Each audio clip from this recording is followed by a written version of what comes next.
क्या आपने अपनी मां को कभी स्त्री, नारी या भद्रे इस प्रकार के शब्द का प्रयोग करके अब अपनी मां को बुलाए? कितना खराब लगता है, कितना अनादर लगता है। लेकिन स्वयं प्रभु यीशु ख्रिस्त ईश्वर अपनी मां को, धन्य कुंवारी मरियम को, पवित्र बाइबल में 2 स्थानों पर हमें बताया गया है कि अपनी मां को वे भद्रे या स्त्री या नारी कहकर बुलाते, अपनी मां का कितना अनादर करते हैं, या अपनी मां का कोई मूल्य नहीं देते हैं, या अपनी मां को वे मां मानते ही नहीं है जैसे हम अपनी मां को मां माने। क्या इन कारणों से वे अपनी मां को भद्रे या स्त्री या नारी कहकर बुलाए, या इसका कोई विशेष अर्थ है? हमें इसको जानने की जरूरत है। अब पूरा वीडियो देखिए। इस एपिसोड में हम इस महत्वपूर्ण विषय को 5 भागों में बांटकर मनन करेंगे। जैसे यूहन्ना रचित सुसमाचार में दिया गया है, उसके संदर्भ को हम देखेंगे। दूसरा, उस शब्द का अर्थ क्या हो सकता है, उसको 5 दृष्टिकोण से हम देखेंगे।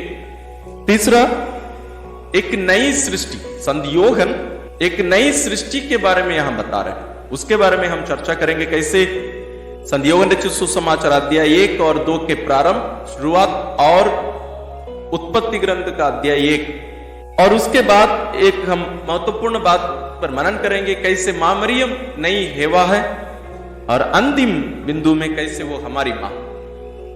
आइए हम प्रारंभ करते हैं। मां मरियम के विरुद्ध पवित्र बाइबल से कुछ आधार लिया जाता है। उनमें से एक महत्वपूर्ण बात है आज जो विषय हम लिए हैं, वो है मां मरियम को स्त्री, नारी या भद्रे शब्द का प्रयोग कर प्रभु यीशु द्वारा बुलाया जाना। जरूर एक मां के लिए, वो भी इतनी भीड़ में एक मां को इस प्रकार पुकारना, बुलाना, एक प्रकार से आज के समय में एक बहुत ही अनादर माना जाए। लेकिन यीशु क्यों ऐसे प्रयोग या अपनी मां को संबोधित किया? आइए हम प्रथम बिंदु में जाते हैं। इसका संदर्भ है संत यूहन्ना रचित सुसमाचार अध्याय 2 पद संख्या 1 से। वहां काना के विवाह भोज में प्रभु यीशु का पहला चमत्कार। उस समय में हम जैसे आज भी है वैसे ही विवाह होता था जरूर, लेकिन इस्राएल में जिस प्रकार यीशु के समय में विवाह मनाया जाता तो वो एक श्रृंखला के रूप में, एक सीरीज ऑफ इवेंट्स के रूप में मनाए जाते थे। कुछ दिनों के लिए ये घटनाएं चलती थी, एक दिन का कार्यक्रम नहीं था।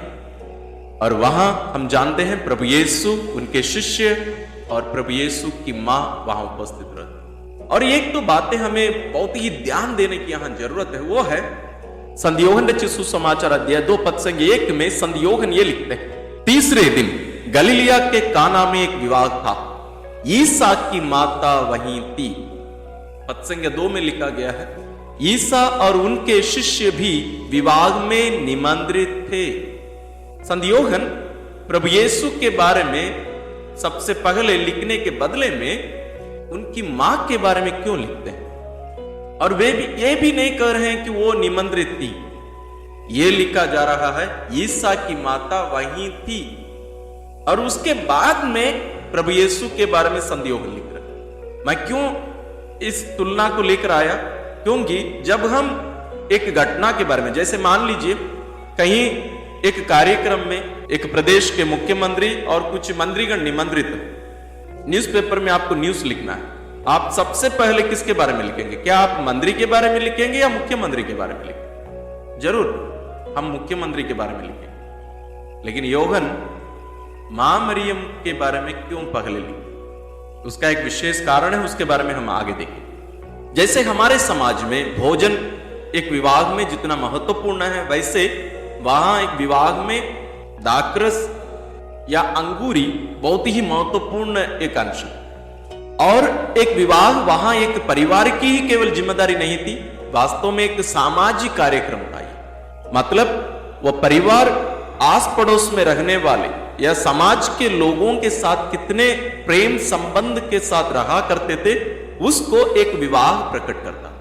तो हम यहां देख रहे हैं कि धन्य कुंवारी मरियम ये देख रही है या पता लगा रही है कि वहां अंगूरी कम, और वास्तव में खत्म हो रही है। परिवार के कोई भी व्यक्ति मां मरियम से नहीं कहते हैं, वे स्वयं पता लगाती है। मतलब योहन जैसे लिख रहे हैं, ईसा की माता वहीं थी, वहां थी नहीं, वहीं थी विवाह में। और नहीं बताया गया है कि वो आमंत्रित थी, जरूर वो आमंत्रित थी, लेकिन वहां कुछ जिम्मेदारी के साथ वो जरूर रही हो। क्योंकि जैसे मैंने कहा, उस समय के जो रीति रिवाज है उसके अनुसार समाज के लोग सब वहां उस शादी के घर में वहां उपस्थित होकर काम करते थे। जब मैं भी छोटा था, हमारे भी एक छोटा सा गांव है, वहां एक घर में विवाह है, तो लगभग एक सप्ताह पहले से ही आसपास के घरों में खाना नहीं बनता था।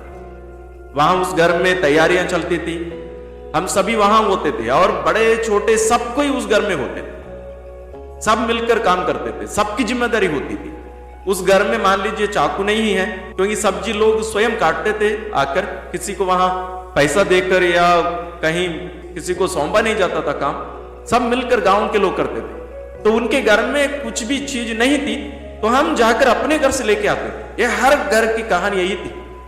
मैं बात कर रहा हूं लगभग कुछ 30 साल पहले की, 20-30 साल पहले की। अभी परिस्थितियां बदल गई हैं, क्योंकि अभी हम किसी को ठेके में दे देते हैं पैसा देकर, परिस्थिति बदल गई। लेकिन इस सुसमाचार से हम जो पढ़ रहे हैं या मनन कर रहे हैं, ये 2000 साल पहले की बात। तो उस समय परिस्थिति कैसे रही हो, इसलिए संत योहन कहते हैं ईसा की माता वहीं थी। मतलब मां मरियम प्रभु यीशु के साथ विवाह में नहीं गई, एक प्रकार से वो पहले से ही उस घर में उपस्थित रही।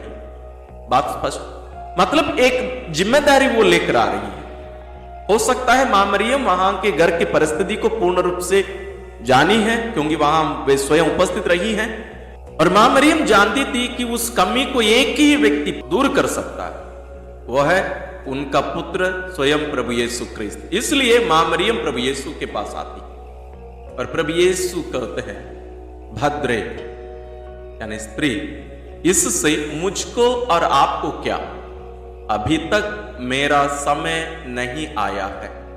हम मनन कर रहे हैं इस वाक्य पर, उस शब्द पर और इस संदर्भ और इस वाक्य पर।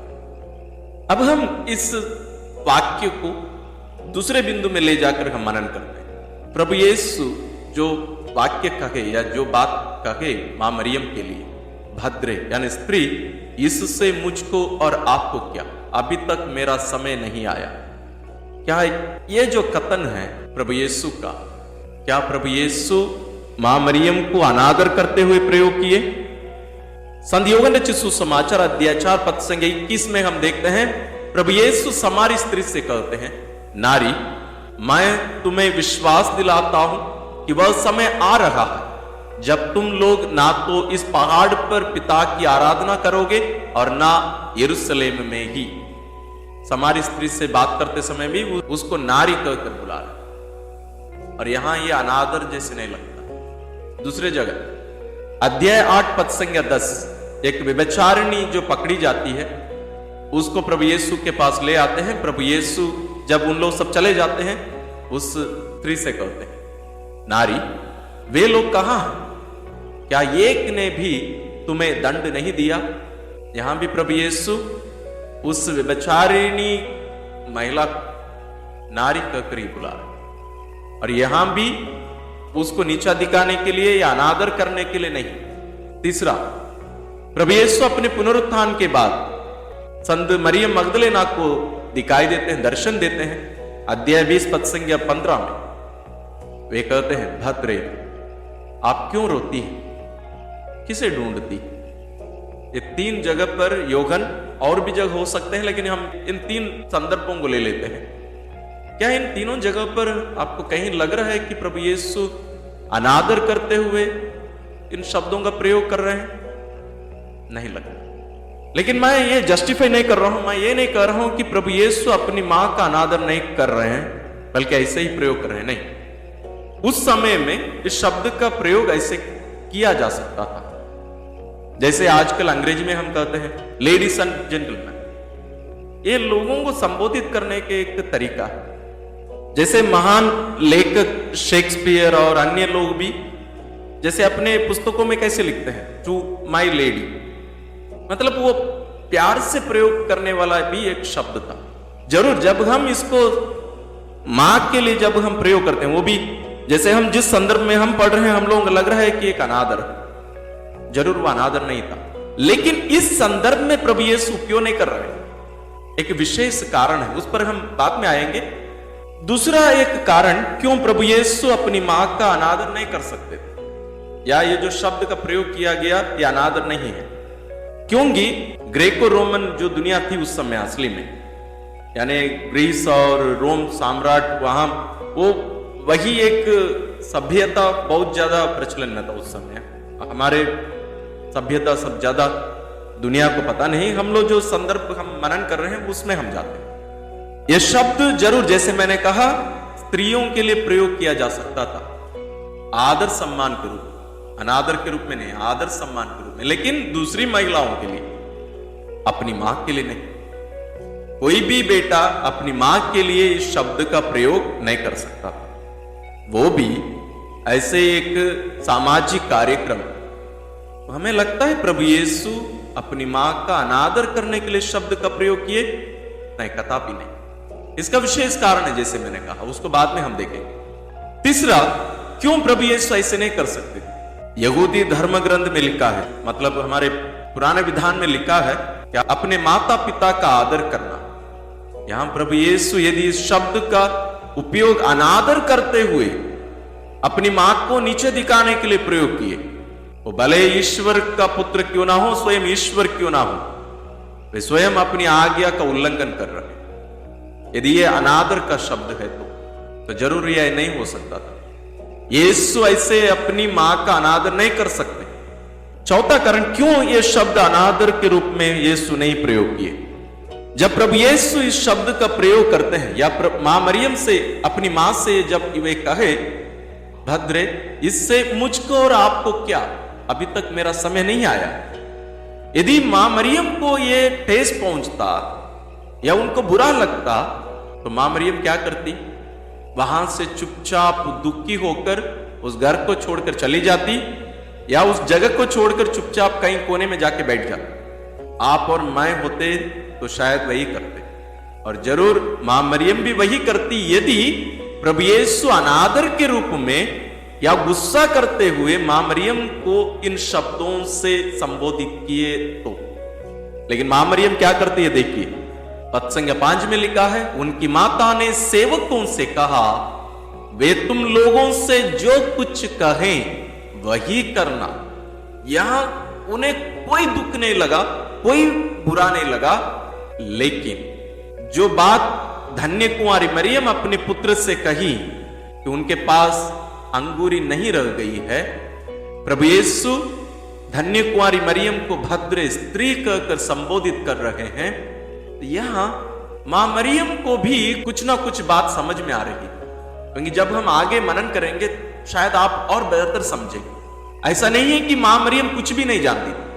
स्वर्गदूत गैब्रियल उनके पास आकर जब ईश्वर के पुत्र के उनके गर्भ में आने के बारे में जो संदेश देते हैं, उसी समय से ही उनको बता दिया गया प्रभु यीशु का क्या क्या होगा, वे कैसे राज्य करने वाले हैं, उनके द्वारा कैसे मुक्ति आने वाली है, सब कुछ उनको मालूम। जरूर जब पूर्ण रूप से समझ में नहीं आती थी बातें, वो अपने हृदय में रखकर उस पर मनन करती थी। और जब प्रभु यीशु अपनी मां को, धन्य कुंवारी मरियम को भद्र स्त्री कहकर संबोधित करते हैं, वहां प्रभु यीशु अपनी मां को केवल अपनी मां के रूप में नहीं, जैसे बाद में हम मनन करेंगे, इस नई सृष्टि की हेवा के रूप में उन्हें संबोधित कर। पांचवां कारण, क्यों प्रभु यीशु जो कहे वो वास्तव में अनादर की बात नहीं थी, लेकिन एक महत्वपूर्ण बात, एक विशेष बात थी। क्योंकि प्रभु यीशु मां मरियम के सब करने के बाद में भी उनको डांटने नहीं गए, फटकार लगाने नहीं गए, या गुस्सा में चले नहीं गए कि मेरे कहने के बाद में भी तुम क्यों नहीं मानी। ये गुस्सा नहीं किए। शायद मैं उनके जगह पर होता और मेरी मां ये गलती की होती, मेरी बात नहीं मानी होती, शायद मैं जाकर गुस्सा करता। आप क्या करते? अपने घर की बात हम लोग केवल नहीं कर रहे हैं, ये एक सामाजिक प्रोग्राम है, कार्यक्रम चल रहा है, विवाह, भीड़ लगी है वहां, और आप अपनी मां से कह रहे हैं कि आपको यहां क्या करने का है, आप चुपचाप अपना खाना खाइए और घर चले जाइए। आप ये सब में क्यों अपना हाथ डाल रही है इन चीजों में? आप भी कहते, मैं भी कहता। पर मां मरियम यदि समझदार महिला होती, वो भी चुपचाप चली जाती है। अपना बेटे को ये बात बुरी लगी है, इसलिए मुझे चुपचाप चले जाना चाहिए। एक समझदार महिला को वही करना चाहिए। ये ना समझ महिला मरियम क्या करती हैं, जाके सेवकों से कहती हैं, वे तुम लोगों से जो कुछ कहें वही करना। और यदि प्रभु यीशु उसको गुस्सा में कहे होते तो प्रभु यीशु दोबारा और गुस्सा करते, लेकिन प्रभु यीशु यहां क्या करते हैं, जाकर लगभग 550 लीटर अंगूरी उनको तैयार करके देते। किसके कहने पर? उस स्त्री के कहने, जिनको हम सोचते हैं वे अनादर कर रहे थे, उनकी बात को मानकर वे जाकर 550 लीटर अंगूरी बनाकर देते हैं। तो इन पांचों बातों से स्पष्ट है कि प्रभु यीशु इस शब्द को, भद्रे या स्त्री या नारी शब्द को अनादर के रूप में प्रयोग जरूर नहीं किए, बिल्कुल नहीं किए, कदापि नहीं किए। यदि हमें लगता है वो गलत बात, तो हमें अभी ये समझने की जरूरत है कि तो प्रभु यीशु इस शब्द का प्रयोग क्यों किए। आइए हम थोड़ा सा मनन करते हैं इस पर। जैसे मैंने प्रारंभ में कहा, संत योहन अपने सुसमाचार को नई सृष्टि के रूप में प्रस्तुत करते हैं। इस बात को हम कुछ कहानी के रूप में नहीं कह रहे हैं। आप उत्पत्ति ग्रंथ अध्याय 1 पद संख्या 1 लेकर पढ़िए, उसमें यह लिखा है, प्रारंभ में ईश्वर ने स्वर्ग और पृथ्वी की सृष्टि की। प्रारंभ में का दूसरा शब्द हो सकता है आदि में। असली में मेरे पास हमारे प्रोटेस्टेंट भाइयों का भी बाइबल है, उसमें इस प्रकार लिखा है, आदि में परमेश्वर ने आकाश और पृथ्वी की सृष्टि की। आदि में। लेकिन हमारे कैथोलिक बाइबल में थोड़ा सा असली में वो शब्द प्रारंभ में ठीक है, लेकिन वो जो सही शब्द शायद होना चाहिए आदि में। क्यों? मैं आपको बताता हूं। योहन रचित सुसमाचार अध्याय 1 पद संख्या 1 में लिखा है, आदि में शब्द था, शब्द ईश्वर के साथ था और शब्द ईश्वर था। आदि में शब्द। यहां भी प्रारंभ के बारे में, शुरुआत के बारे में बताई जा रही है, वहां भी शुरुआत के बारे में बताई जा रही है। अंग्रेजी बाइबल में आप पढ़ेंगे ना, ये बहुत ही स्पष्ट हमें देखने को मिलता है। In the beginning God created the heavens and the earth. Yohan 1:1 में लिखा है, in the beginning was the word and the word was with God and the word was God. In the beginning, आदि में। इतना ही नहीं, एक मजेदार बात मैं आपको बताता हूं। उत्पत्ति ग्रंथ अध्याय 1 हमें सृष्टि के बारे में बताता है। उसमें हम देखते हैं कि 6 दिन में ईश्वर सारी सृष्टि की रचना करते हैं, 7वां दिन आराम करते हैं, मतलब 1 सप्ताह का समय। यहां बहुत ही मजेदार बात है। योहन भी ये बात कहने के तुरंत बाद से आप गिनती करके जाइए, 7वां दिन ये विवाह होता है का नाम। क्या संत योहन ऐसे ही लिख दिए या वे कुछ यहां समझाना चाहते हैं, या कुछ विशेष बात को यहां हमारे सामने, पाठकों के सामने रखना चाहते हैं? जरूर कुछ विशेष मतलब है। मैं कुछ कहानी नहीं सुना रहा हूं आपको, आप थोड़ा सा गिनती करके देखिए। चलिए हम गिनती करते हैं। तो यहां अध्याय 1 पद संख्या 29 में हम देखते हैं कि संत योहन बताते हैं, दूसरे दिन योहन ने ईसा को अपनी ओर आते देखा और कहा, देखो ईश्वर का मेमना जो संसार का पाप हरता है। मतलब इसके पहले 1 दिन हो चुका है, तो ये दूसरा दिन है। पद संख्या 35 में देखिए, दूसरे दिन योहन फिर अपने 2 शिष्यों के साथ वहीं था। कितने दिन हो गए? 3 दिन। और पद संख्या 43 देखिए, दूसरे दिन ईसा ने गलीलिया जाने का निश्चय किया। कितने दूसरे हो गए? ये चौथा है। पद संख्या 29, 35, 43, यानी 3 दिन, उसके पहले 1 दिन, 4। अब हम जाते हैं अध्याय 2 में। अध्याय 2 पद संख्या 1, तीसरे दिन गलीलिया के काना में एक विवाह था। संत योहन अब तक दूसरे दिन कहने वाले अभी तीसरे दिन कहकर ये बता रहे हैं कि 7वां दिन, जैसे उत्पत्ति ग्रंथ में बताया गया। स्पष्ट रूप से अपने सुसमाचार को नई सृष्टि की प्रारंभ के रूप में वे प्रस्तुत कर रहे हैं। और वहां भी 2 व्यक्ति थे, आदम और हेवा, पुरुष और स्त्री। वास्तव में हेवा नाम बाद में आता है। अध्याय 3 पद संख्या 20 में आदम अपनी पत्नी का नाम हेवा रखते हैं। पुरुष ने अपनी पत्नी का नाम हेवा रखा क्योंकि वह सभी मानव प्राणियों की माता। अध्याय 2 पद संख्या 23 में उत्पत्ति ग्रंथ में हम पढ़ते हैं, इस पर मनुष्य बोल उठा, यह तो मेरी हड्डियों की हड्डी है और मेरे मांस का मांस। इसका नाम नारी होगा क्योंकि यह तो नर से निकाली गई है। नारी, स्त्री, वहां भी थी एक स्त्री और एक पुरुष, यहां भी एक स्त्री योगन अध्याय 2 में और एक पुरुष। नया आदम और नई हेवा, या दूसरा आदम और दूसरी हेवा, वो पुरानी सृष्टि या नई सृष्टि। तो इसके साथ हम अगले बिंदु में जाते हैं कि मां मरियम नई हेवा है।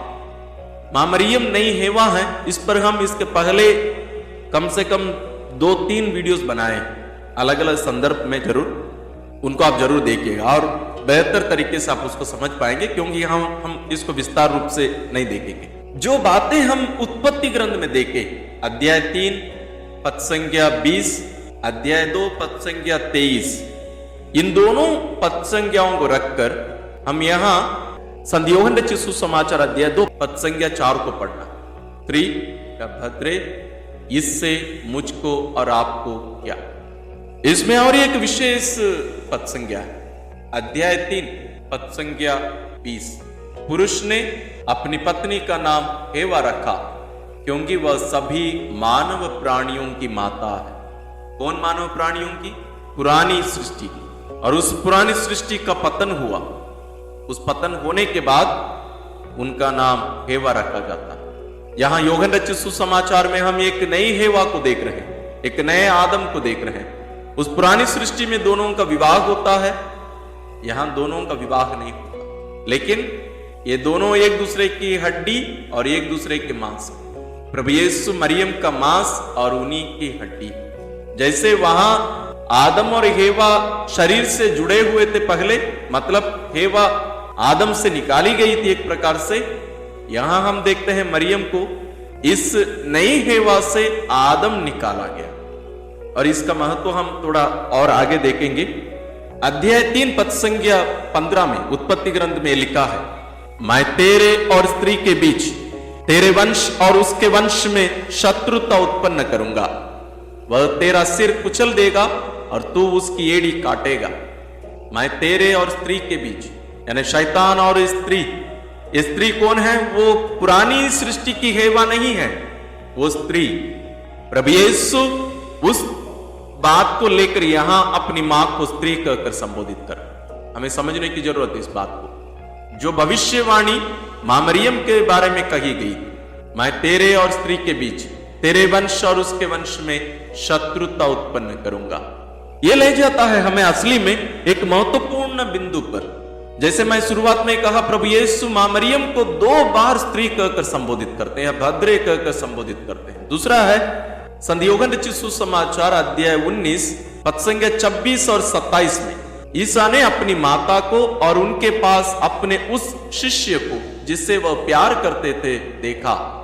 उन्होंने अपनी माता से कहा, भद्रे यह आपका पुत्र है, स्त्री यह आपका पुत्र है। यहां एक बात का जिक्र मैं करना चाहूंगा जो इस विषय पर संबंधित नहीं है, फिर भी यहां प्रभु यीशु अपनी मां को उस शिष्य के हाथों में सौंप नहीं रहे जैसे हम सोचते हैं। यदि वैसे करते तो वे केवल ये कहते योगन से, ये तुम्हारी मां है, इनको संभालना, मैं मर जा रहा हूं तो इसको संभालना। लेकिन यहां प्रभु यीशु सबसे पहले क्या कर रहे हैं?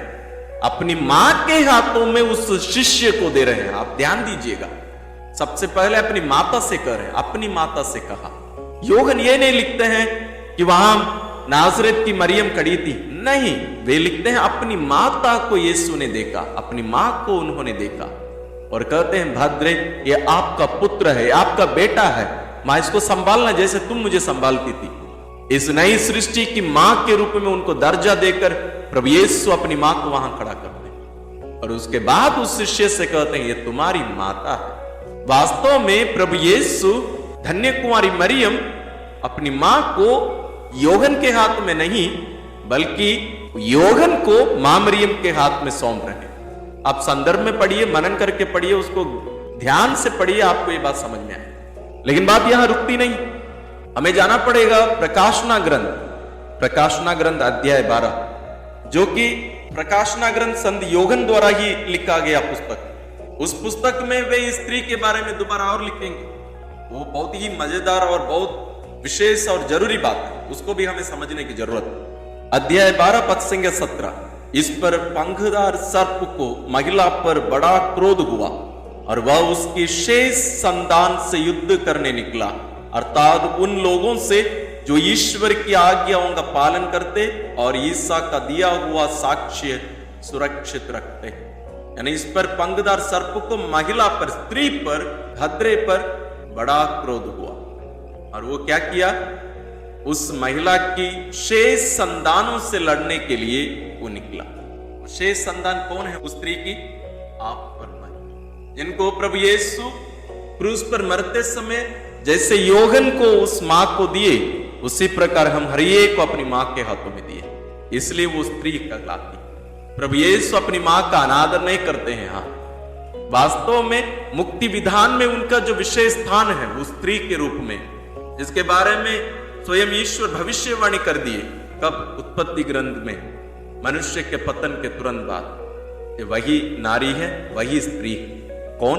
धन्य कुंवारी मरियम, यीशु की मां। हम इस मां को समझे, हमारे जीवन में इनके महत्व को हम माने और बातों को संदर्भ से बाहर निकालकर जो हमें गलत प्रेमी में फंसाते हैं, आप भी फंसते होंगे उसमें, जाल में मत फंसिएगा। समझिए, दूसरों को समझाइए। ईश्वर आप सबों को इस धन्य कुंवारी मरियम के द्वारा, इस नई सृष्टि की हेवा के द्वारा, इस नारी के द्वारा आशीर्वाद प्रदान